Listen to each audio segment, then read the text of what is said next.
Hello viewers, wherever you're watching us from, welcome to another edition of your weekly State of Affairs program here on QTV. I'm your host, Aliou Cisse. Well, it's good to be back here after being away for the past 2 episodes, but then it's always good to be on this platform. Well, I'm joined in the studio by my co-host, and of course, he's going to be a key contributor to some of the issues that we will discuss here. Sidi, welcome to the program once again. Thank you very much, Aliou. Welcome back. All right, thank you very much, Sidi. Well, you all know as we speak right now, there has been so much controversy surrounding the ongoing voter registration. We know Gambians are currently participating in a general voter registration to be able to take part in the upcoming election in December to elect a new president. And then there has been so many issues being raised about the issue of the attestation, to be specific. But to help us digest more on this issue is Salou Tal, the president of the Gambia Bar Association and also an active civil society player. Mr. Tal, welcome to State of Affairs. Thank you very much, Aliou, for this invitation, and thank you, my brother. It's a pleasure to be here. Mr. Tal, you've been following developments about these ongoing issues regarding the attestation as far as this voter registration is concerned. What does the law say on this voter registration? On what aspect of the it? Attestation, I mean, the voter attestation. Well, the law, as it stands, basically the elections, Decree 78 Elections Act, as amended by the Elections Amendment Act 2001. Basically, there are 4 documents that is needed before a citizen can be allowed to register and obtain a voter's card. These documents are a birth certificate, a passport, Gambian passport, valid passport, or a valid identification document, or an attestation from an alcalde or district chief for confirming that the person concerned was born in their village or district. So these are the 4 documents required to obtain a voter's card under the law. So I guess attestation is one of, attestation from an alcalde or an alcalde or a chief is one of the required documents. And of course, it has been the source of controversy for many, many reasons. Like you said, some will say, okay, it is constitutional, others are saying it is unconstitutional. Why do you think there has been so much controversy? Why, as far as this attestation is concerned? Well, I think the law provides for it. It's not governed by the Constitution. The Constitution prescribes how one becomes a citizen, either by birth or naturalization or by marriage or by descent. There are 4 ways you can be a citizen of a country, of this country, under the current Constitution. Attestation really is for the purposes of being able to obtain a voter's card. And of course, it is presumed that it is the law that only a citizen can vote. Only a citizen can vote. And voting is one of the most important expressions of citizenship, being able to vote. So obviously, and this right is reserved only for nationals of a country. And how do you prove your nationality or your citizenship? By way of documentation. So it is problematic that someone nationality, because you have to realize that an attestation is basically someone confirming that you are a Gambian, you were born in their village. One individual can sit somewhere and sign a form, put a stamp, and says that Salou Tal is a Gambian and therefore can vote. And when you take that document to the IEC, they give you a voter's card, and then you can now exercise your civic right or duty as a citizen to decide the fate of your country. Thank you very much, Mr. Tal. With that response on who becomes a citizen, how the law, especially on the Decree 78.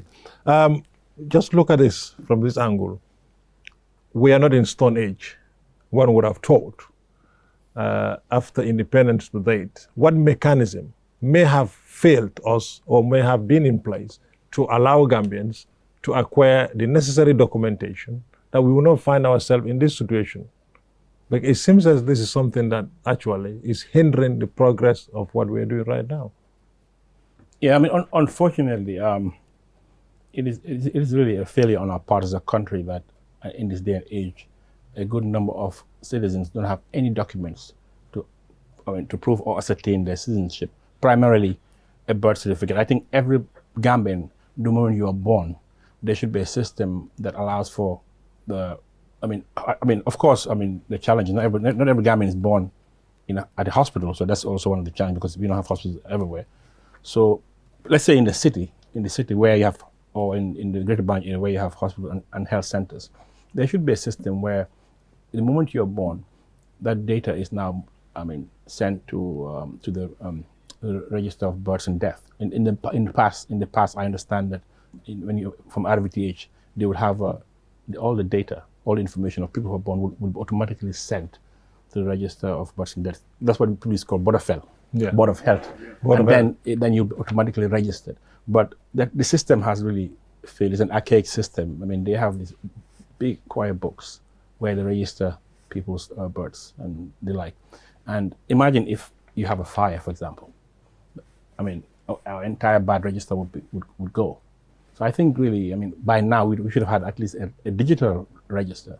All births and deaths should be registered in a digital platform where you can easily, if you want to get it, you can actually access this information even remotely for a fee.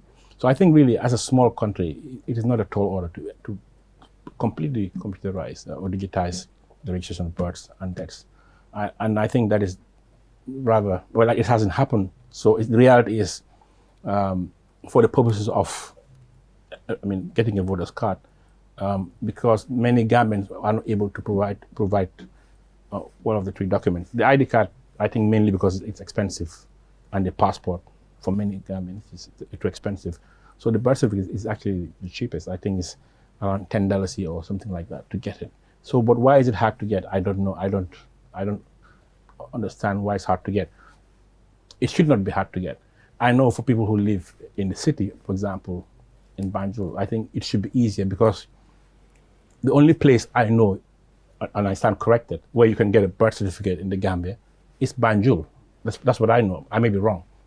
So for a Banjulian or somebody born in Banjul, the presumption is that you are born in a hospital, and therefore you should be able to, you have easy access to get your documentation correct. The fact that many Banjulians or some supposedly don't have it, for me it's problematic. But I don't think the solution is attestation. It's not attestation. Even if you don't have a birth certificate, why don't you work towards getting it, rather than using a process which is not allowed by the law, because the law clearly states that only an alcalo and a chief can give an attestation. Obviously, there's no alcalo, there's no chief, and Banjul is not a village, neither is it a district. So the law is very, very clear. So nobody in Banjul, mayor, president, nobody can give an attestation for the purpose of voter registration. The law is very, very clear. It's unequivocal. It's clear. It's in black and white. But the IC chair have made it very clear that where the law is silent, they have the right to presume otherwise. Is the law silent? It's silent in the sense because it doesn't talk about Banjul. No, that is absolutely wrong. Absolutely wrong. That is preposterous. If the law says that A and B are allowed, it means A and B. You cannot say because it's silent, therefore C to Z. So are we going to see this in courts? Most likely. But I hope that the IEC sought legal advice, and I think any legal mind worth their salt would see it for what it is. It's not even a complex legal issue. It says Alcalo and District Chief say for. That's it. It doesn't have to say, it doesn't have to exclude anybody. It says specifically, it stipulates who can do it. It does not say, it doesn't have, the laws are unwritten say, this is what can be done and this is what cannot be done. If the law says it cannot be done, it cannot be done. That's how it works. Now to go forward and say, well, because they did not include mayor or ex, therefore it can be done. That's ridiculous. I mean, imagine there are many laws that stipulate conditions. When you, I mean, the main is the laws list conditions. So if the conditions are not exhaustive, does not mean that all those conditions listed now apply. It doesn't work that way. And besides, when the framers of that law, when they were framing the law, the office of the mayor was inexistent, wasn't it? Right?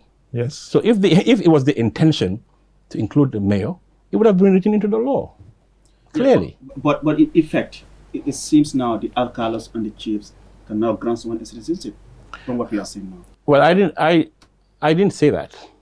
No, but like when the attestation. I mean, well, it will grant them a document that will give them a right to vote, which is a right exercised by citizens. That doesn't mean you're a citizen. Having a voter's card presumes you're a citizen. There's a presumption that you're a citizen. Now, if you want to go get a passport, they will do that due diligence, for sure. If you go to get an ID card, your voter's card alone will not give you an ID card.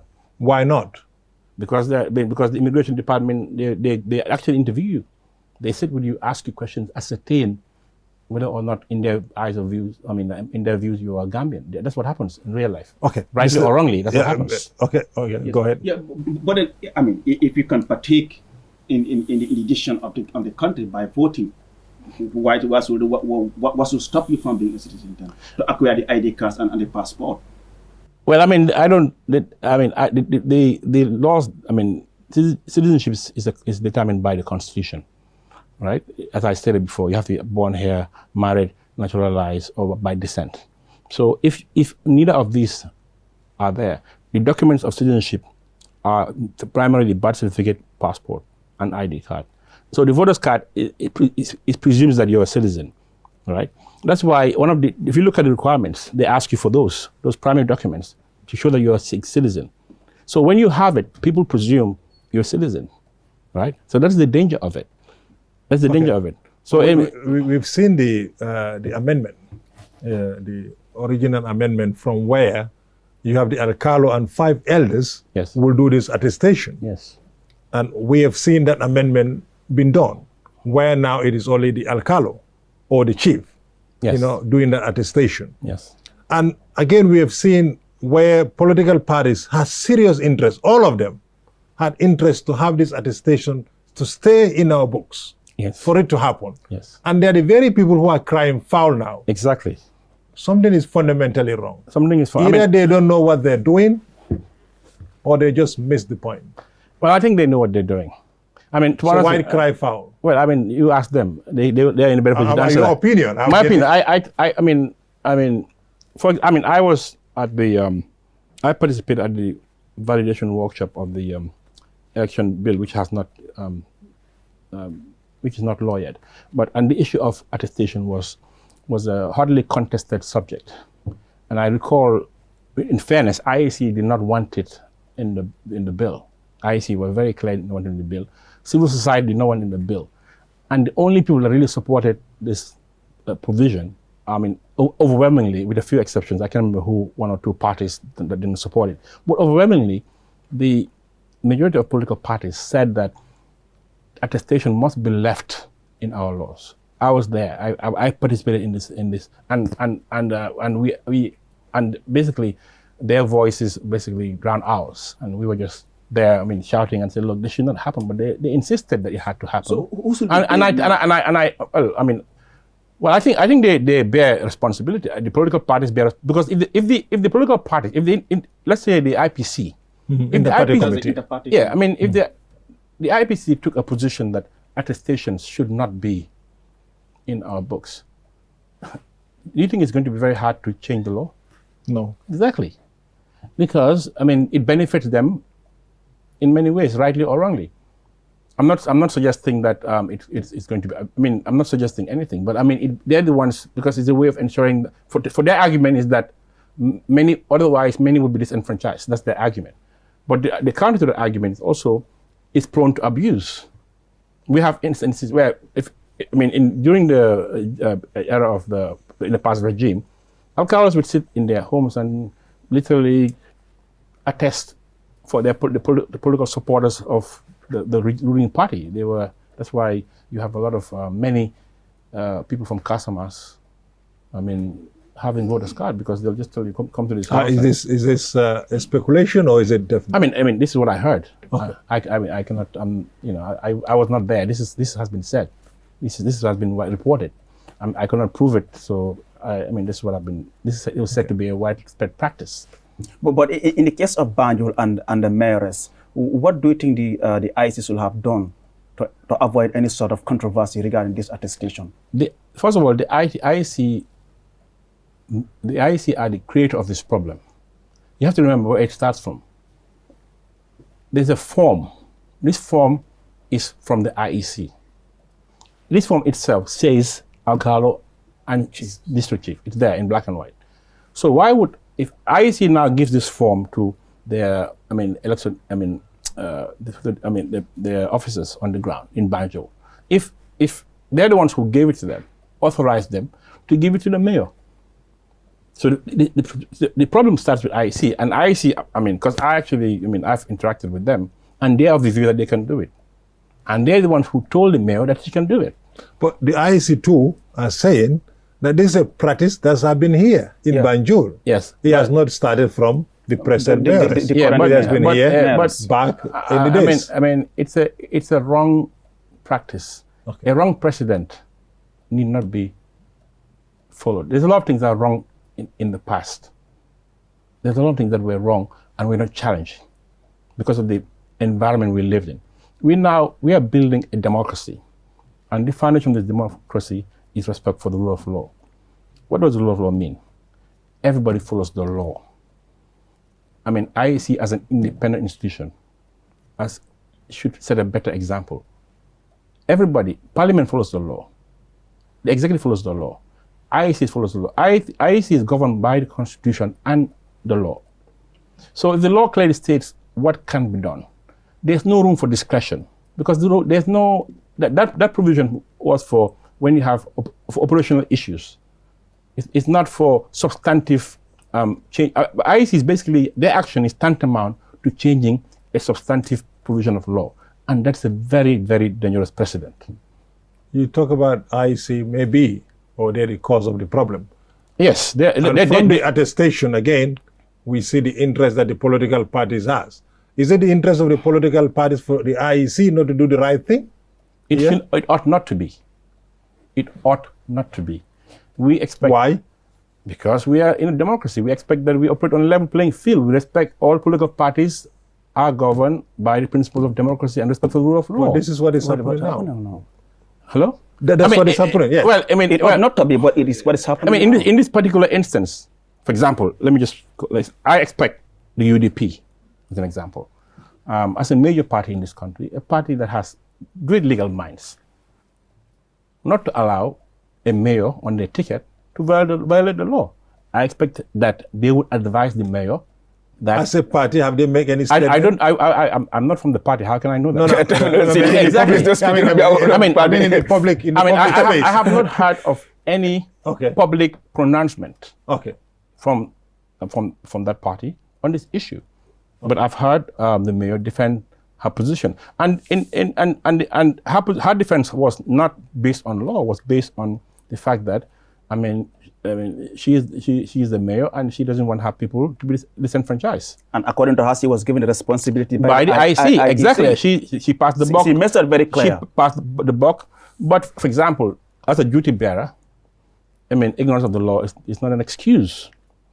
Even if IEC cannot give her a power that IEC doesn't have, and for example, if the matter goes to court, she will be a party to that suit, and the fact that the power was given to her, or purportedly given to her by IEC, does not change the fact. Is that likely going to happen, Mr. Tal, having this matter in court? I cannot say yes or no, because I'm not really involved in the process as we speak. But I believe it should happen. I think in the interest of our jurisprudence and in the interest of upholding the rule of law, it is very, and in the interest of ensuring that we have an election that is hitch-free, it is very important to have clarity. Because if IEC the authority responsible for running our election can run amok and decide not to follow the law, we're in trouble. So I think there needs to be clarity so that IEC can be told that you are an independent authority or commission, but you have to operate within the law. Okay, Mr. Tal, the attestation is here now.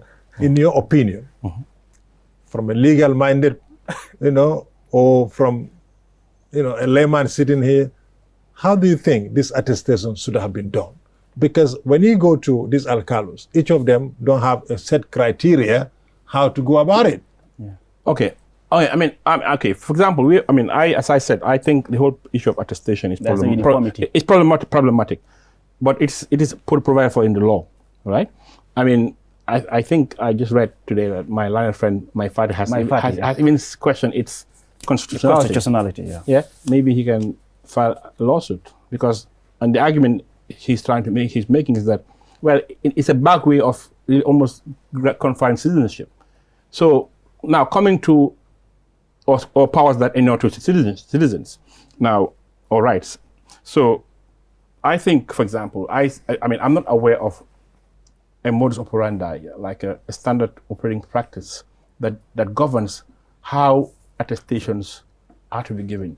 The law says the very purpose is to confirm your birth, that you're born in that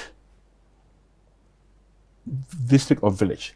So, for example, if somebody comes to Banjul, they cannot be from Gunjur.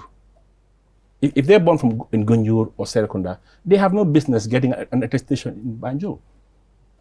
Or if you go to Latrikunda, you cannot be from Basse and come to the alcalde of Latrikunda for attestation, because the purpose of that attestation, as prescribed by the law, is to ascertain and confirm that you were born in that locality or district. And also there's a presumption that as an alcalde, there's a way you should establish that. How do you know? Can you just tell that CD is born in Banjul or Burford just by looking at? Will the alcalde know everybody?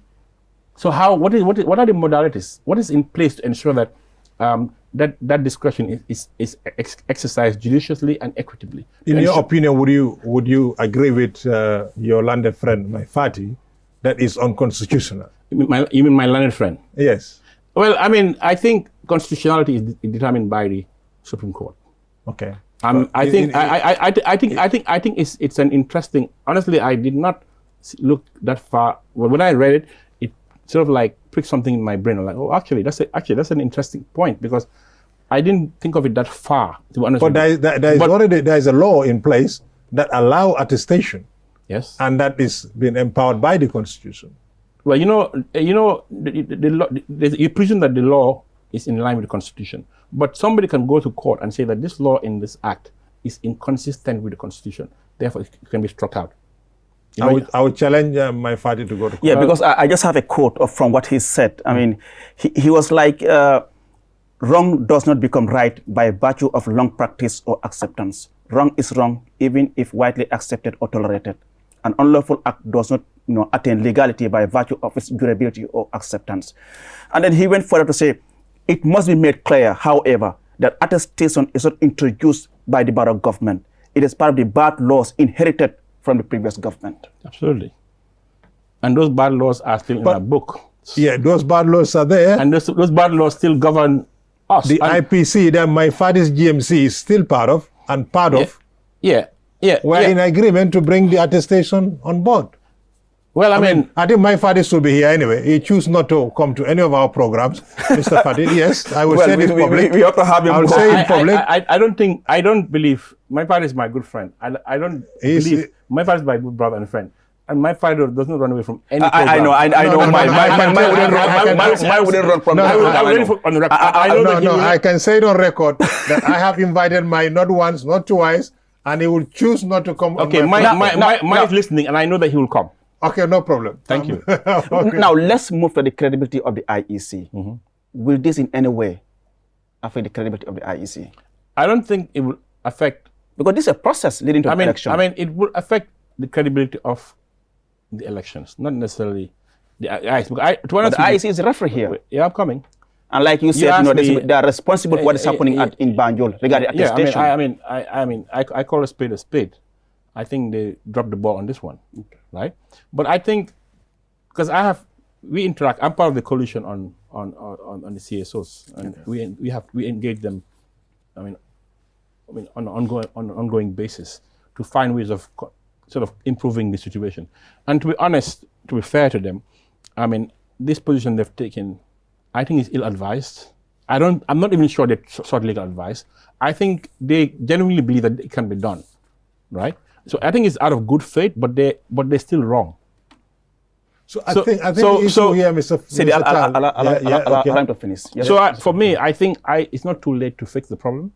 I think it would be much better for IEC to fix the problem rather than wait for many quote-unquote people in Banjul to register, only for either their voters' cards to be challenged in court and possibly declared null and void, or even during the time you have the revising courts, because people can go and basically sort of identify people they think should not have voters' card, and those revising courts can also, and likely based on the law, would invalidate those cards. So those people from Banjul or Banjulians who can potentially be disenfranchised, who will they blame? So if I get you here, Mr. Tal, right now, if so, for me, I'm from Banjul. I'm from, that. I really advise any Banjulian to do their utmost to get the right documents. Go and get. How about get an attestation to get a birth certificate?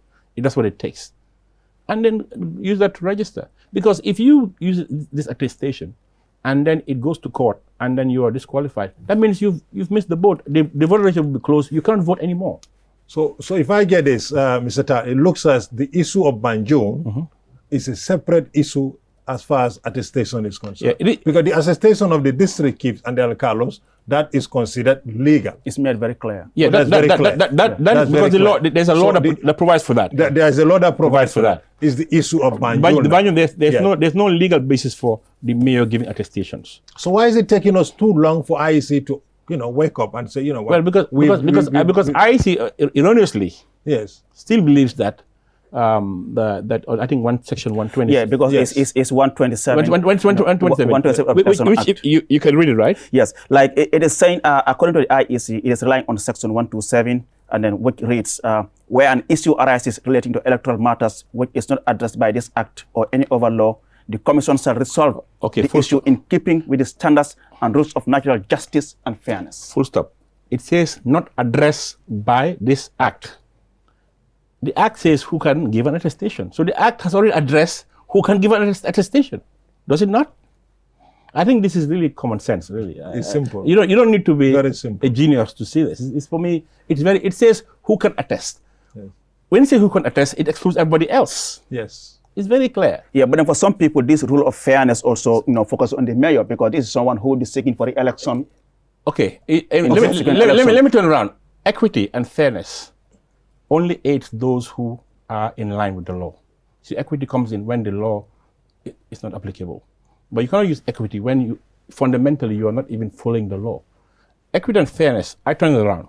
Is it also equitable and fair for a mayor or any office bearer who will be running elections to determine who can register? Okay, Mr. Tal, is that fair? Thank you so much. Well, viewers, you reminded that you're watching State of Affairs here on QTV. I'm your host, Aliou Cissé, with my co-host, Sidi Cissé, and our guest tonight is Salou Tal, President of the Gambia Bar Association and an active player in this civil society. We will go with a short commercial break, and when we return, discussion continues.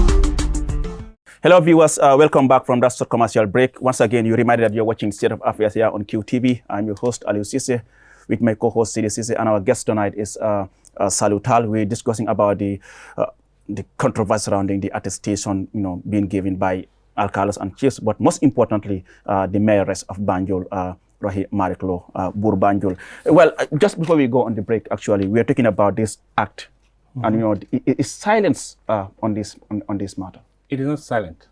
The act says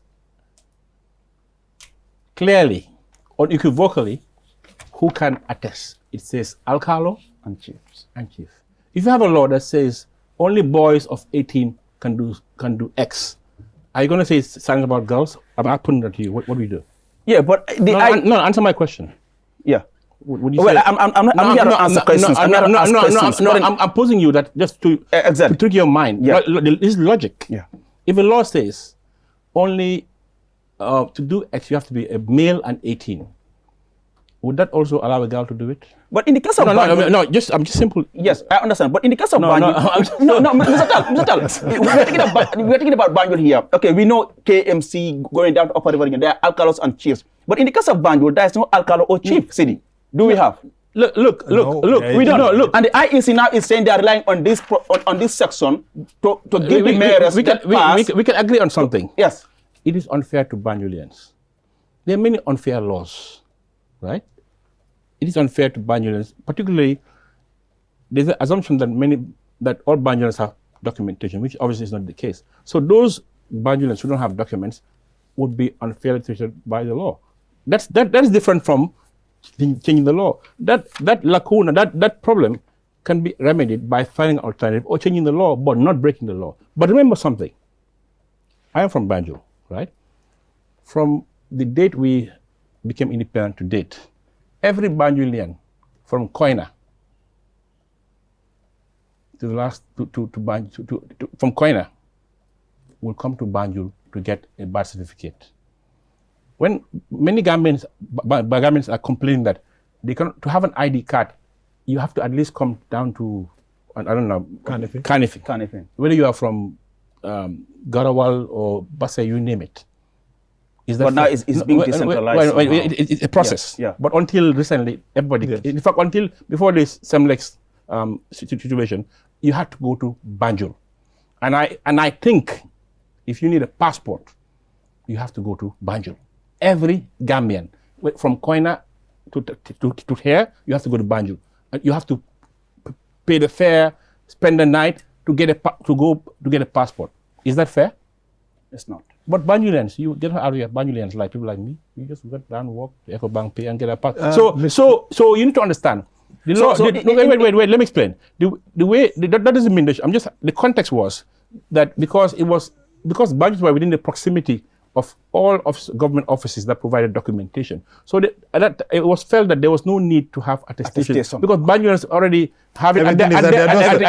You talked about the integrity. Exactly, you get it. Earlier on, Mr. Tal, Yeah. earlier on you talked about the integrity of the election. Now, all these things that are going on can affect the integrity of the election. Yes. I think that is a serious statement. Yes, it's a very serious statement, and I would say it again. Yes. See, process affects outcome. There's a reason why you have a process. Because when people have issues, they challenge the process. Flawed process could lead to flawed outcomes. So it's very important that we solve the problem now. Yeah. Because this election is a high-stakes election, and only one person will be president. One. Out of, I don't know how many. Not 70. two, but one. Just one. Come December 5th or whatever, I think 5th, we'll have one president, whoever the Gambians vote for.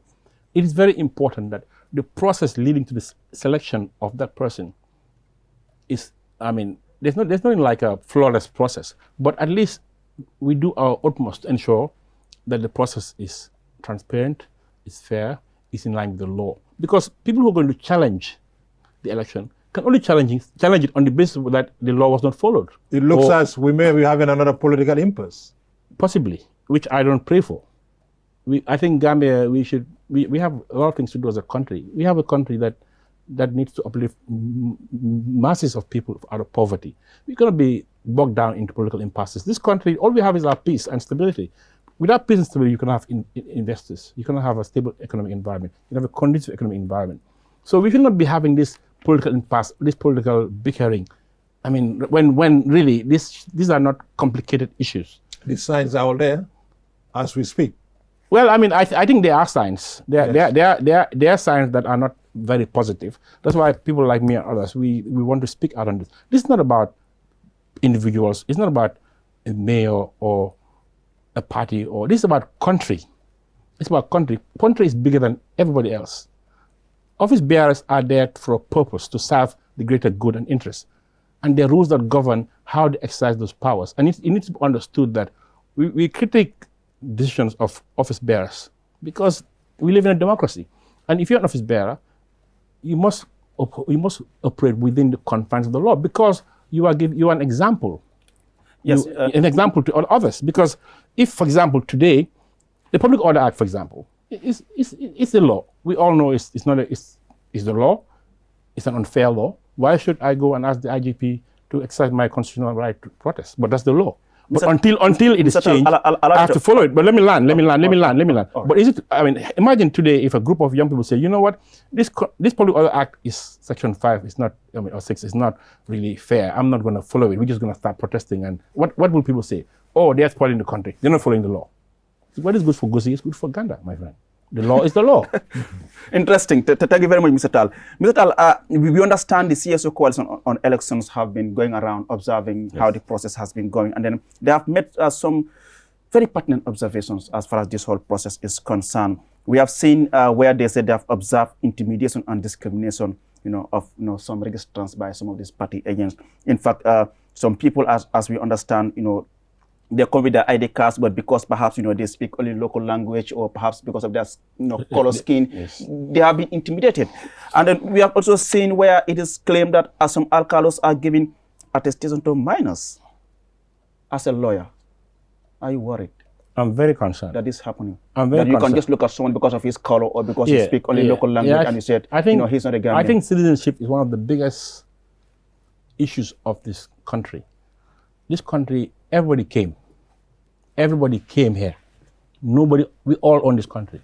My grandfathers came from, three of my grandfathers came from abroad, from Senegal and Mali and so on and so forth. But whether you're a Fula, Mandinka, Wolof, Sarahole, Manjago, we are all Gambians. And you cannot tell a Gambian is not determined by the language you speak or how you look. You can even have a Gambian who may not even speak a local language. And it is not for anybody to arbitrarily look at someone and determine their Gambianness or not. That is wrong. That's wrong. Because, and it's happening. And I think political parties should call this out. Their agents or proxies, who I don't know whether I hope they're not acting on their authority or mandate. But the political party leaders should come out strongly and tell their people that nobody on their authority or mandate should do these things. Because I hear that. This is what I heard from my reports. People are being accosted. Right there and then that you are not Gambian, or because you look, let's say you look Fula. Yeah. You could be from Conakry. There are Fullers from Conakry who have become Gambian. Since I was a little boy, in James Senegal, my Boubacar, that's why 35 years ago. Would that guy not be a Gambian under the law? So what? So what do you think, Mr. Tal, here, political parties, their responsibilities have to be? Because all this bickering going on, all this noise, with emotions, the sentiments going on right now, is not good for the country. And it's not good for us as people. So political party leadership, what do they have to do right this moment? It is not upon them now to speak, and to speak with the voice of consent. They should. Well, they already have the IPC, which is I believe Honorable Halifa Saleh is the chair, and I think the IPC is now better organized. They've been properly institutionalized. They just moved to the office, I think, last week. So I think the IPC is the forum where political parties will resolve their differences and will come up with a common position. So I believe the IPC should address this as the body that embodies all the political parties, and then the IPC should come out with clarity, because at the end of the day, what's the point? If you have this body that represents the collective interests of its members, and their interest is to have a free and fair election that doesn't have violence, and create a level playing field. if there are matters of grave concern, I would like to believe that they should be looking at this, and they should be able to. One would say it is not to their interest to get themselves involved because they feel, here and there they are bigger than each other, they have muscles than each other. I would not take that. I would not. It is their interest. No, I don't think it's their interest. That's what they believe. How do you know that that's what they believe? But that's why they brought attestation. That's why they wanted to stay. No, what I'm saying is, I would, on a side of caution, I believe, I don't emphasize is a respectable politician, political party leader, and he's chairing the IPC and has the support of its membership. I think all the political party leaders are respectable Gambians and I believe, I would like to believe that they have the interest of Gambia at heart, even if they're political antagonists. I think it's a question of just bringing them on the table and committing them to this. And I think I don't want to be necessarily cynical about it, because politics is a contest. But they are not being antagonizing each other. What is actually happening here is people looking at people and say, Mr. Tal, you are Tal, fair skin, you are not a Gambian. Yeah. These are political agents who are doing that. Okay, so now... So it is important for either those political parties, their leadership, to come out and denounce this. I agree, yeah. Or the IPC to come out and say strongly, we are not associating ourselves with this. But this is not happening. Yeah, and it's the third week now, this process is on. I agree. And people are calling themselves Operation Voters Card to No Foreigners. Who are they to tell us what is Yeah, I think this xenophobic language, we need to be very careful. You see, Gambians, we travel a lot. A lot of these countries developed by Gambians who go and seek greener pastures. Gambians travel a lot and their kids are born outside countries. How would Gambians feel if they go to a country and there's this language? And this language xenophobia has no place in a modern democratic country that respects human rights and rule of law. I think that, for me, I don't buy that. It's just an excuse. I think we should focus on our real problem. We are building all these artificial barriers of what makes us different all the time. So it's always easy to blame the other, the outsider, and not look inward. Who's a Gambian? Or who's not a Gambian? It's very clear. We all know everybody came here and settled here somehow. Some came before the others. But the point is, I agree, the political parties must take leadership and address this issue with boldness and show the Gambian population that whoever is doing this is not doing this in our name. I think there has to be clarity. And I think the IPC should ensure that, they coordinate these efforts and bring all the political parties and say, look, it's happening. And all the reports that people, because they themselves are on the ground, they have agents. Political parties have more agents than everybody else. So they know what's happening on the ground. So they must collect the information and then discuss it at the IPC level and come up with a pronouncement, and at least say any of their party members who's found to have done this would be basically, they will denounce the person or even expel the person from the party, because that is tarnishing the reputation of the party as far as I'm concerned, or should tarnish the reputation. We only hope that happens, because it appears most of these attestations is being linked to perhaps, to favor the incumbent. That's the belief that many people have. And because of that, they believe, okay, our supporters are doing the work of trying to exposing some of these malpractices somehow. Yeah, of course, because the fuller, but that's also, for me, this is very political. The issue that there are many Gambians who make hail from Guinea, Conakry, and are now Gambians. But I think what is more important is that all these party agents, they are allowed to scrutinize this registration. All they have to do is any person who they believe is a non-Gambian and is being registered, they have to get their details and challenge it at the time when we have the revising courts. Also, IEC should also make it easy so that the party agents who are there, watching the process, are given access to information, so that they don't have to go and harass or accost a person coming to register or a registrant. Yeah, the issue of foreign interference and all that. We recently saw the ambassador of Senegal to the Gambia, Bassirou Sène, asking Senegalese to stay away from Gambian politics. Should a similar statement come from the other diplomatic missions as well? I think that would be an overkill. What you expect? Or do you think this statement will make any impact? I don't know what inform. I think Senegal, they have their own diplomacy and what informs their policy. I don't even see why there was a need for that statement. But by the way, after all, I mean, in 2016, there was interference, but nobody complained about that, did we? Right? Maybe to send a word of caution to the Senegalese in the Gambia to say stay away, probably.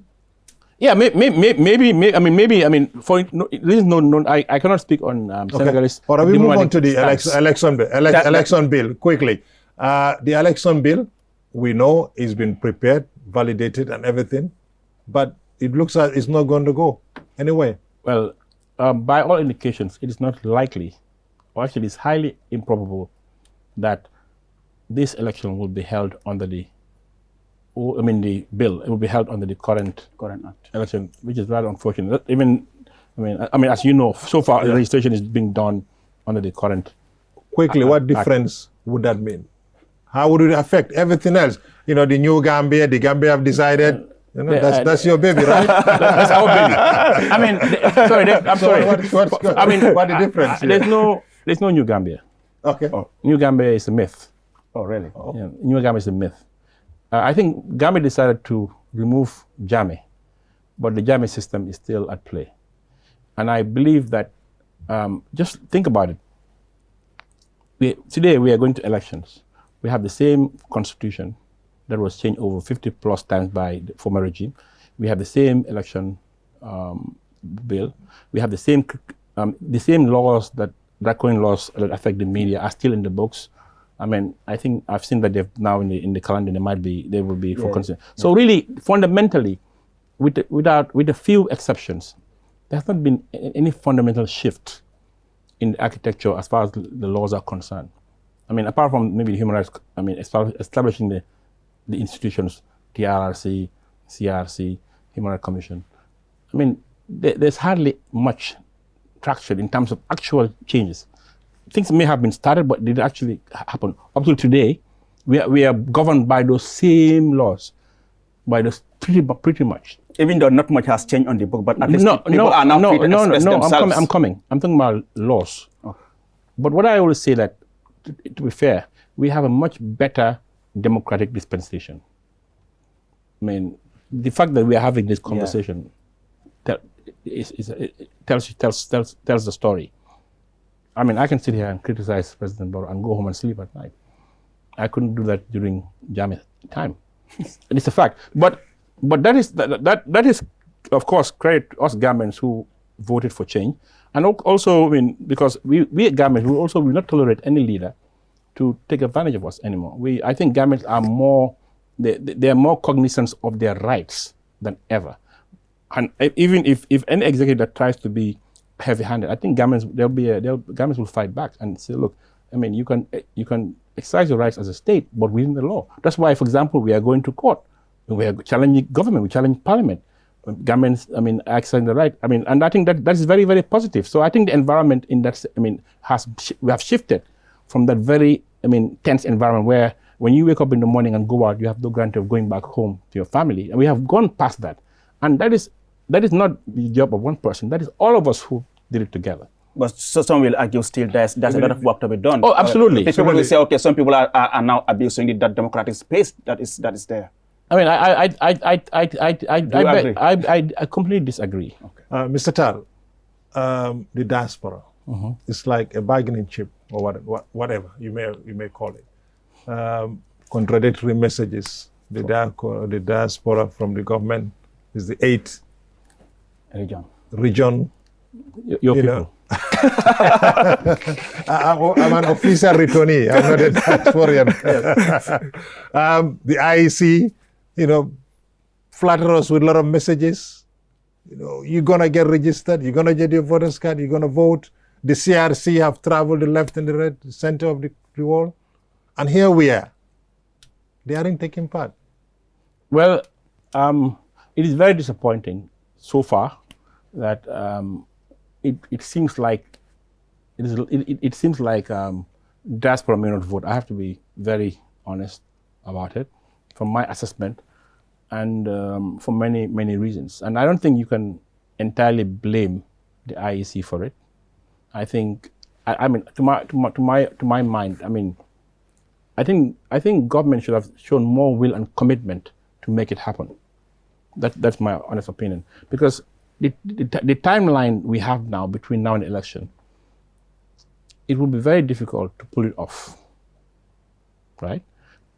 I mean, where I have issue with IEC, they seem to believe that they cannot do it under the current law, which I disagree with. The current law gives them the right and the power to register diasporans, and that has not been done. Why was that not done a long time ago? I mean, now, because to register, you have to vote, you have to be registered. And the argument of IEC is that, you have to be registered with a constituency. Yeah, but that doesn't mean that you have to physically come here and register. There could be ways of making that happen without you being physically present in the Gambia. So I think, to me, we're just splitting hairs about this. But the law clearly states that, the Constitution clearly states that diaspora can like all citizens, can vote. The Supreme Court has basically reiterated the constitutional position. But I have not seen anything, I have not seen much traction in putting things in action to make it happen. And I think the responsibility for that falls squarely on the IEC and the executive. But we saw the Minister of Finance, telling the National Assembly during the budget that there was no money. You mean there was no money appropriated? Yeah. Yeah, for diaspora. Yeah, for but you mean there's no money in the budget? Yes. They don't have the money. Basically, they don't have the money to hold elections. I'm sorry to say that. Whenever they need money for other things, they find it. They will find it. If they want to find the money can. I mean, see, democracy is an expensive exercise. It is an investment. It's not an expense. But it is important. I think the government can find the money if they are committed to ensuring it happens.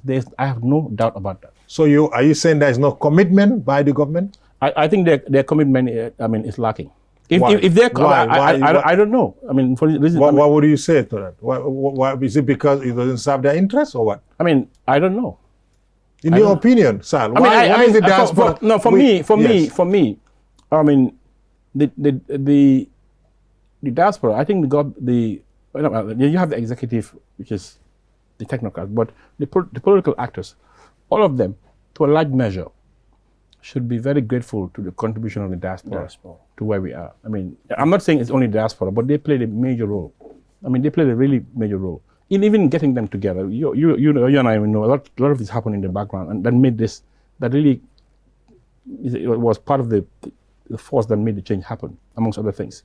Right. So, and I think that, of course, the diasporas are also the fiercest critics of any sitting government. Absolutely. So maybe perhaps because the diaspora are they're very critical, because they live in environments where that's normal. People, that's it. But if you live in the Western country, it's normal to criticize and hold your government accountable. That's what is normal. But in Gambia, it's not normal. So when people hold governments accountable or critical, they are seen as enemies. So that is a question of a different mindset. And I guess that has also caused friction between the executive and the diaspora, which is really sad, if you ask me. Thank you so much, Mr. Salou Tal, President of the Gambia Bar Association, and also an active player as far as the CSO in the country is concerned. Well, viewers, with that, we complete the end of this program. Do join us next week. This program will be repeated on Sunday at 10 a.m. Sidi, thank you so much for coming. Mr. Tal, thank you so much for being on the program. Do join us next week. Bye-bye.